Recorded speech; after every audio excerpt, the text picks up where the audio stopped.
What makes the Entrepreneurial Thinking Association different from just coaching? Well, you'd say, who's Ole Nielsen? Why should I listen to him? Why should I trust him? Well, can I tell you a little bit about myself? I came to Australia in 1969.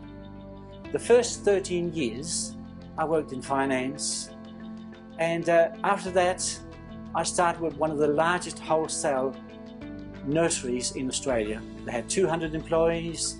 I was given 3 months, otherwise to fix it up or close it. I had chose 4 key managers, put in on a management by objective scheme, changed their attitude, suggested that get 25% more pay as a percentage there. So I then costed about 500 products. Nobody had ever done it before. I then had to prepare a plan for the bank on strategic planning, you know, what we're going to do, etc., etc. What have we done, what we intend to do, etc., etc. I did that. I still remember the owner sitting next to me, going, shaking, etc. My job to convince the bank to not close the company. The bank actually accepted it, and he was very, very happy. After they accepted it, we then changed a few things within the company and was then profitable. What else to do? You know, as I said before, let's see if we can sell a product we don't produce. And everybody says, you're mad. I then went to Melbourne, and I thought, you know, what can we actually get down there in Melbourne that we don't produce? Because the chain stores have already told me they'd like to buy from us, and you know the chain stores will only buy from certain suppliers, all the smaller ones they don't deal with. So I went to Melbourne and I said, let's have some associated products that we don't produce. And I went up to a lot of suppliers there. I said, I like this one there. Do you deal with the chain stores? No, they don't want to deal with us. Good. I'd like to buy this product from you, and you're going to give me 25% commission. And any returns, you take them back there. And I went, okay, so we'll give you 25% and we'll sell it to you. Yes, that idea only actually made $200,000 net profit for the company. And what happened to the company? We did a lot of other things, etc., and the company was sold for about $6 million quite a few years later.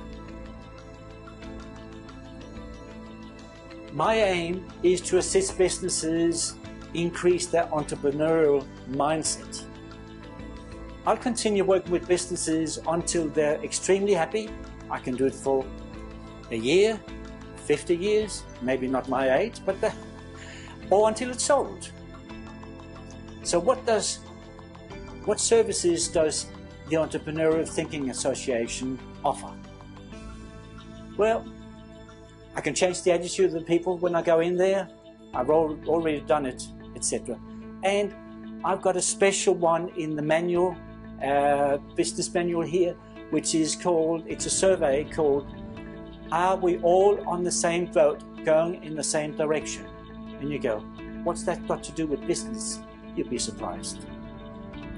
I choose about 10 people, from the owner to maybe the apprentice, all the way down, all over the place. And I say to them, there's about 40 questions in there. You have to reply to those 40 questions. What happened, why it didn't happen, etc. And I can tell you, they're not allowed to talk to each other. I get the result, I put it into a report, and I ask them to stand up, the owner being the last person, asked to stand up and talk about what they said. And every time I do that, the owner sits there, but no, we're going in that direction there. Yeah. All the other 9 people maybe are going in different directions, up or down, all over the place. And he's not quite sure why the company isn't, making a profit. So What we then do after that, we combine all the ideas together, and it'll be the owners plus a lot of the ideas that come from the staff, and we combine them into one document, and then everybody knows where they're going, where the company is going. I then cost the products and services for my clients there. I educate and mentor all the staff of how to become entrepreneurial. I do advice on strategic alliances, niche markets and products, strategies for the future. Usually you have a business plan and a strategic plan. Business plan is now, strategic plan 5, 10, 20 years. I then talk about diversification. Do you want to diversify into products or services that you don't have at the moment? Then I do a due diligence, which is actually look at the company as it is and go, okay, well, I think we need to do that. The advice could come from me, or could be from somebody else, depending upon what it is. Let's say that you have some legal things you want to do. Now you're making money. What do you do with the money? I have people that I trust 100%, so solicitors, wealth planners, or anybody else, and I'll advise you to talk to them because I trust them, and it's very important that you deal with somebody that you can trust. Also, talk about myself a little bit. I've been on various committees over the 30 years. I've been the treasurer and the director for the Penrith Chamber of Commerce, one of the largest ones in Australia. I've been on the tourist committee for Penrith Council. I've been on the 2000 for the Olympic Games for the Penrith there. And also what I really enjoy doing is I was on a committee for Westworks, which is helping people with intellectual the problems there. So it's nice to actually feel that you're helping somebody. So degrees, yeah, what degrees do I have? I have my accounting degrees. I got the first one in 1978 and I updated it to my MBA in 2008. So how do I actually communicate with people? Well, there are various ways of doing it, of course. I prefer face-to-face if it's possible. I use Skype at the moment. I use the phone, the mail. I send out questions for people that they can actually answer back, so they're forced to actually do some study, etc., which will increase their entrepreneurship.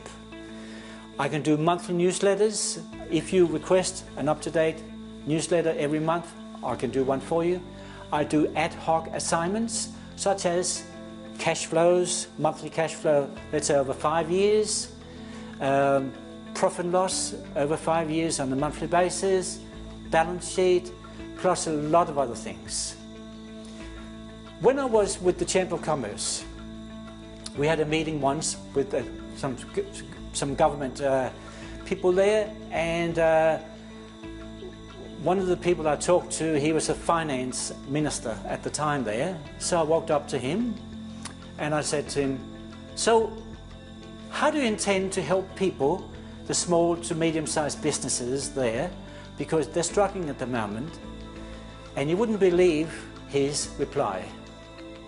We don't, because it is too difficult. And I said, well, I don't think it's difficult. I've helped them all the time there. How about if I come down and talk to you and talk to your staff in Canberra? And he went, oh, okay, come down and talk to us. A week later, he actually lost, the government changed, so I couldn't do it. But it's really sad that the government says we can't help the small to medium-sized businesses, and they're just left with doing themselves or get mentors, coaching, etc., etc.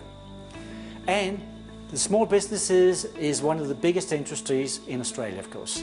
So why did I start TITA, which is also the Entrepreneurial Thinking Association of Australia?